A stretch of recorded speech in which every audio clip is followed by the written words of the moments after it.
Hi,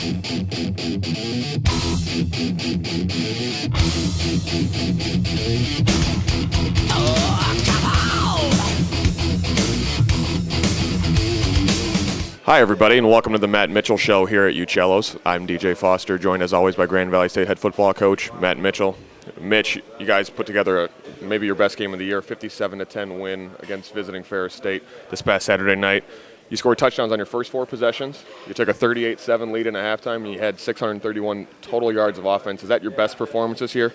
I think so, just from a, maybe not from a statistical standpoint, which it was statistically, but just from an execution standpoint, I thought our offense was very, opportunistic, taking advantage of what Ferris was giving them, and more importantly, executed when there was opportunities to execute.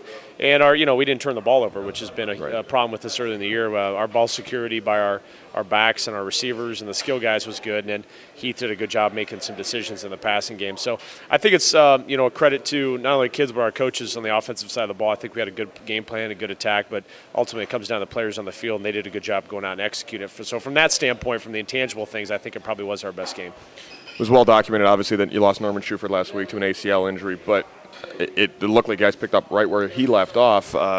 30 carries, 232 total yards for your team, almost 8 yards a pop you were pulling out as rushing. I want to get to these numbers. Hershey Jackson had 12 carries for 106 yards and a touchdown. Chris Robinson in his first action had 9 carries for 65 yards, and Ben Hutchins got in there late, and he had 41 yards on 5 carries, and he scored. So your rushing game didn't lose a step. Fortunately, we have depth at that position. I think part of that is the philosophy of Grand Valley that we're not a one tailback team. There's some other teams in our league that just have one guy. We will never just have one tailback, and so as a result of that, when you have someone go down, you're able to absorb that loss easier. So I thought, Hershey Jackson stepped into our number 1 tailback role. Mike Rattay came in and didn't have missed the rushing statistics, but used him out of the backfield quite a bit and had a good day receiving. And then, we decided to play Chris Robinson for the first time. He's earned that right based on how he's played in practice. And I thought for a freshman, went out and did well. So that's a move that I think gives us the best chance the last 4 games to possibly win those games. And then it also sets him up to get some experience as he moves forward in his career. So Chris has handled the last 6-7 weeks very well, and I was glad he got some opportunities based on the result of the game to get out there and kind of get his feet wet a little bit.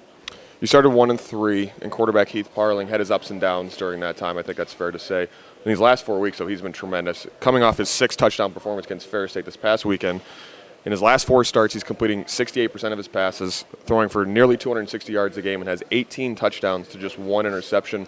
How have you seen him mature, and what do you think is the biggest key for his improvement? Well, I think there's a lot of factors that go in. I don't think there's any one single factor. I think, first of all, we knew he kind of had the talent, and a game experience at the quarterback position is tough to replicate. And I think that he went through a little bit, trying to figure some things out. Some of his interceptions, to be honest, and some of his losses, though, were him, Hail Marys at the end of the game. And so, the Findlay game, he had made some poor decisions, poor throws. The other couple games, I didn't think it was, horrible against Hillsdale and Indianapolis. He certainly wasn't the reason we didn't win that ball game.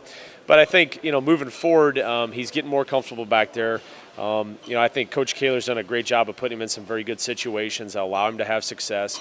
And then the other thing is I think the caliber of defenses that we've played the past 4 weeks haven't been maybe as good as some of the other ones we've played. Now, Ferris was a very good defense heading into things statistically, and so I'm glad that given that big test, he handled that well. Now he's going to have, another tough test with Michigan Tech's defense. They're a very solid defensive team, and it will be interesting to see if we can continue his development moving forward into this week. Ferris State brought in the top offense in the conference in terms of yardage, and they were right up there in points with you guys. But they only averaged 5.1 yards per play. Your defense had put up some great numbers: 6 tackles for loss, 4 sacks, 5 quarterback hurries. Charles Hill recovered a fumble for the turnover. Just talk about the defensive effort this past weekend. I think we gave up some yards here and there, but I think the biggest thing that happened was our offense, his execution, and getting some stops on our defense allowed us to get a lead. Once, you had a Ferris State team that's a more of a zone read, and they run some 2-back run games and a lot of screens and stuff like that. It gets a lot easier when they have to drop back and throw it. We were able to call different coverages and get different stuff going up front. We got a little bit more pressure on Schneider that in normal rundowns I don't think you're able to get. So having a lead makes it a lot easier to call defense, and I think that was a product of that a little bit. I think we did a good job down the red zone. We got after them a little bit, played some good man coverage, and most of the plays they kind of hit on us were, they threw the kitchen sink at us when it came to a lot of trick plays. It went back-to-back trick plays, and so one of my calls, I said on the headset, I don't think they'll run a trick play again, so I called a man coverage, and sure enough, they threw a throwback for a touchdown. So got to give credit to them. They emptied the tank against us, and our kids kind of hung up there. Obviously, we gave up some yards, but some of that's philosophically a little bit of our bend but don't break. And I think the biggest thing we did better this week than we did last week was just tackle better. We had better pursuit, better angles, better tackling, and our kids were flying around with some emotion. And so, again, it makes it pretty easy to call defense when your guys are running around making tackles. Late in the third quarter and early in the fourth, you were able to get some backups in, which is obviously good for those guys to get some game experience. And Isaiah Grimes played well, Chris Robinson, and Ben Hutchins, as I mentioned. Darrell Pitts had a terrific catch, maybe the catch of the year so far for you guys. Is it nice to see those guys get in and get some game reps and really show that what they're doing in practice can carry over into the games? Absolutely. It's a validation, again, for everything we talk about in our program. And for those guys to go out and execute our offense and defense is it's good for them. It's good for us as coaches to see that and have trust in them as we move forward, because there could be injury at any time to any position. So if you get some of those guys some experience, that helps your football program short term, and then it really helps their development long term to get them out on tape so you can coach them up and see what's going on. So we had some guys do some good things. I thought to be honest with you, our 2 offense was out there against Ferris State's first defense and was having some success moving the ball, both running it and passing it. And so, our depth that we have on offense was good. Now, on the flip side, our defense, second defense, did give up the field goal. And so, statistically, just from a scoring defense, that's acceptable, but they missed a lot of tackles. We had some guys screwing some stuff up. So we'll get back in on tape, and we'll really try to coach off both sides of the ball, but especially some of our backups on defense. We've got to play a little bit better than they did when they were out there. As I mentioned, Pitts had a terrific catch late in the game. Rob Rubik and Dick Nelson were talking on the radio about how Pitts is basically like your 5th receiver, maybe 4, 5, 6 in that range. I mean, when you look at it, this just is Saturday alone. Charles Johnson had 144 yards receiving and 2 touchdowns. Javon Augustus had 5 catches and a touchdown.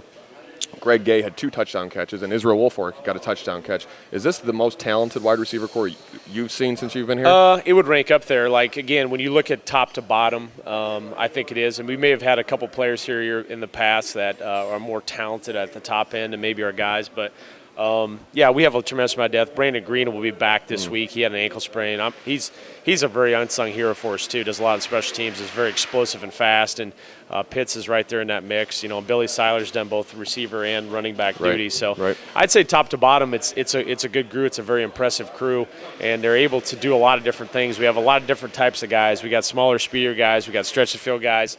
Pitts catches just about everything that's thrown his way. He's not super fast, but he has great ball skills and really tracks the ball in the air well. And I think that catch, we've seen him make those type of catches in practice, so it wasn't super surprising to us. But he's a guy that once he gets off the line of scrimmage, just does a great job tracking the ball. So I was glad he was able to get in here because he's a freshman. He still has 3 years eligibility left.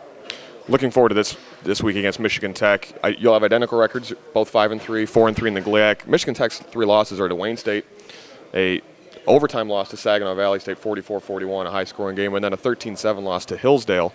And they're one of the 2 teams that's beat Indianapolis this year. So, sure. I mean, talk a little bit about Michigan Tech and what you know about them. They're a good football team. They're really close to probably being right up there with Saginaw and Wayne State, and up towards leading the league. If a couple of these games at home have gone the other way, they are leading the league. So, we've got a lot of respect for their program. Obviously, went up there last year and they ran the ball on us. Phil Milbrath chewed us up, and they were able to get some turnovers on our offense and disrupt our run game and really throw our quarterback off with what their defense did. So, it's the type of thing where we're going to get in there and we're going to pull up last year's game and show that to our kids, and we'll try to learn off the mistakes that we made last year against them. But we've got to do a good job on the defensive side of the ball of stopping the run. That's going to be the staple, what Tech's always going to do. So we've got to be able to stop the run and make sure that we try to get their offense off the field, because if their offense is off the field, it allows our offense to get out there and hopefully move the ball against a tough defense. If they're able to chew clock and grind clock and keep the sticks moving,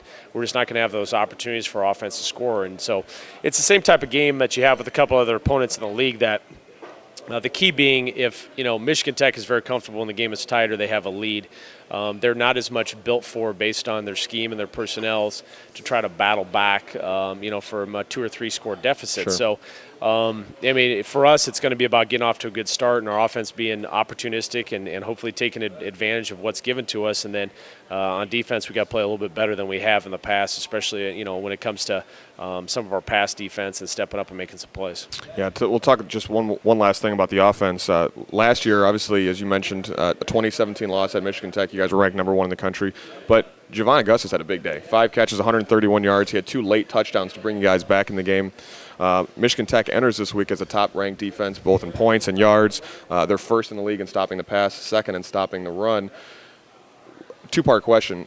Do you kind of remember the Javon thing and use that and say, hey, he had a great game last year. Let's see if we can, use him a little bit more this year too. And this has to be one of your toughest offensive assignments of the year against. Oh, absolutely. A good Tech they got their defensive front is good and it's physical, and so it's not. We've been averaging our yards per rush has been pretty ridiculous, to be honest with you. I think it's over 5 yards per rush. I don't know if that's going to be the case, and so I think again, I don't know if it's so much about Javon as it's about getting our guys, all of our receivers somewhat involved, getting Heath out there. If you look at the Saginaw Valley game, which was kind of the one game where, I think Michigan Tech's defense struggled a little bit. Jennings was able to throw the ball, and they took advantage of some play-action passes and did some things to get the ball in the back end of their defense. So most of the teams that Michigan Tech has faced, if you look at Northwood and you look at Hillsdale and Ohio Dominican and Lake Erie and some of their opponents haven't had necessarily a potent passing attack. Sure. And so the one team that kind of did, they're able to score some points and do some things on them. So, but the same thing, we've got to be able to protect our team by being able to run the ball. So we're in there banging away right now trying to figure out if there's any way we could try to muster up and move the ball versus their defense, especially their front. They got 2 DNs, Vanderland and Storm, that are very physical and going to put a tremendous amount of pressure on our tight ends and tackles, and that'll be probably our biggest challenge moving forward. Grand Valley State in their homecoming game this Saturday night against Michigan Tech at 7 o'clock at Lubbers Stadium. Mitch, thanks for joining us. Thank you. Best of luck this week. All right.